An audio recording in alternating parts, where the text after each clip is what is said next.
Everyone says they want truth. But what if truth demands more than belief? What if it demands courage, endurance, strength beyond comfort? Friedrich Nietzsche didn't ask how to be happy. He asked what it takes to survive reality as it really is. And his answer, most people aren't strong enough. But a few might be. He lived in a world of rising science and falling gods. A time when reason was ascending, yet meaning seemed to crumble beneath the weight of certainty. Wild-haired, wide-eyed, Nietzsche was both prophet and casualty of his own insight, a soul stretched to the edges of human comprehension. Born in 1844, he began as a classical philologist, a careful scholar, steeped in the beauty and discipline of ancient texts. But he ended as something far stranger. A man attempting to write philosophy as if he were writing fire, sparks leaping from each line onto the reader's mind. He didn't want to teach what to think. He wanted to ignite what you dared to feel.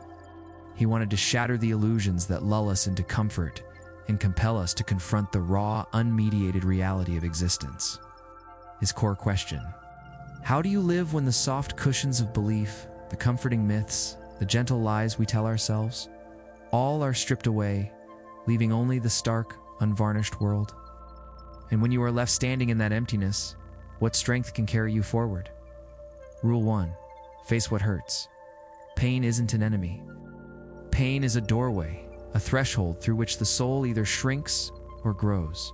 Whatever doesn't kill you makes you stronger, but only if you dare to stare into the abyss, long enough to see yourself reflected in its darkness, and do not flinch. Most people lie to themselves. They construct walls of illusions, inventing gods, dogmas, rituals, distractions, anything to soften the unbearable clarity of existence. They anesthetize the sting of life, never realizing that in avoiding pain, they also avoid the deepest truths of themselves. Nietzsche understood this. Truth is holy. It is sacred, even when it scorches, even when it burns. To face it is not cruelty. It is the first act of courage, the first step toward a mind untamed and a life fully awake. Rule 2. Kill your idols. If your beliefs were handed to you, examine them with ruthless honesty. If your values came from someone else's script, question them, challenge them, rewrite them. Nietzsche's declaration, "God is dead," was not triumph nor glee. It was a warning etched in fire. Without shared illusions, without the crutches of inherited meaning, the structures that once held people upright begin to tremble. Societies stumble, souls falter. The familiar becomes a void. And in that silence, Nietzsche asks the only question that matters. What comes after? What do you build when the gods fall, when the voices that shaped your world vanish, leaving only the raw terrain of existence before you? This is the moment that either breaks you or awakens you, the crucible in which true consciousness is forged. Rule 3. Don't seek pity, seek power. Nietzsche saw victimhood not as a sentence, but as a starting point. From trauma, from failure, from the heavy cloak of self-pity, one can rise, not like a phoenix born of ashes, but like a mind that refuses to be broken by them.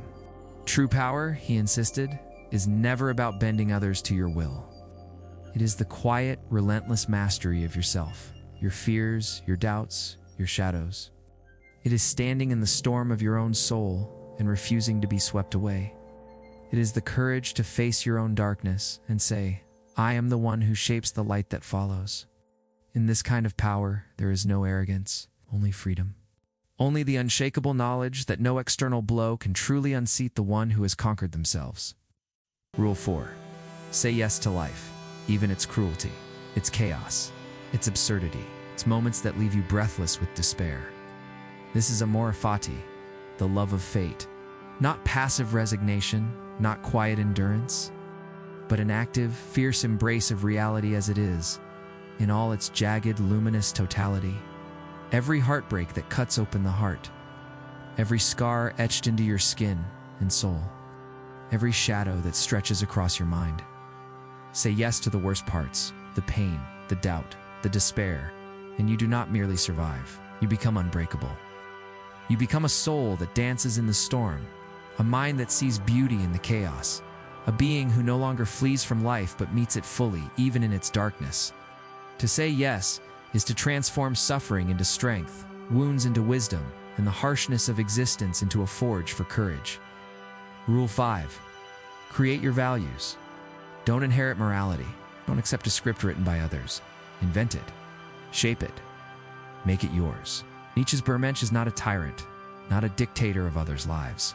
It is a soul who has built its own compass, a mind that no longer trembles before inherited rules or hollow certainties.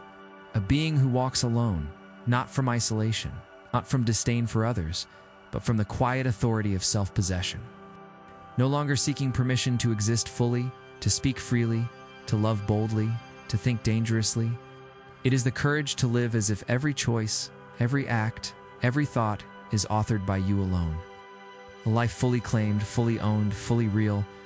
In this creation of values, you do not simply survive life. You sculpt it, you transform it, you rise. Rule 6. Use your suffering. Greatness always demands a cost.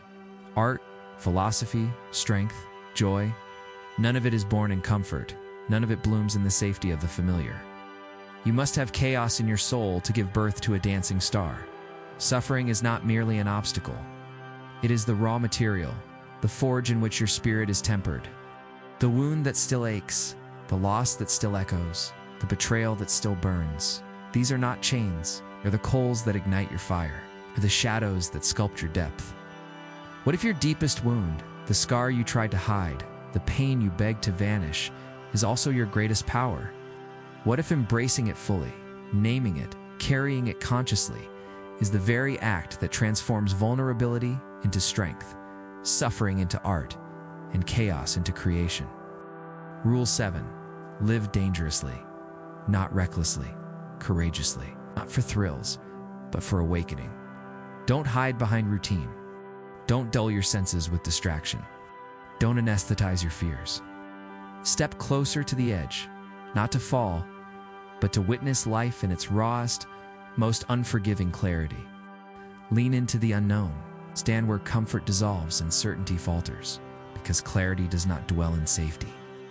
It cannot be found in walls, habits, or the predictable. It lives in risk, in the moments that demand your full presence, your full courage, your full attention. It lives where the heart races, where the mind trembles, where the soul is stripped bare. And yet, in that vulnerability, you discover the power to rise wholly awake. So what is strength? Not running from death, not needing approval, not pretending pain doesn't exist. It's facing the darkness, choosing to rise anyway. Nietzsche's mind eventually broke, but his words remain. Explosive, impossible to ignore, burned into history. And if you dare to follow them, they may break something in you too, not to destroy, but to set free. Socrates taught us to question. Nietzsche taught us to endure the answers. In a world of soft truths and comforting lies, he asked the only question that matters. Can you bear the weight of truth and still say yes? If you can, you are becoming something more, something dangerous, something rare.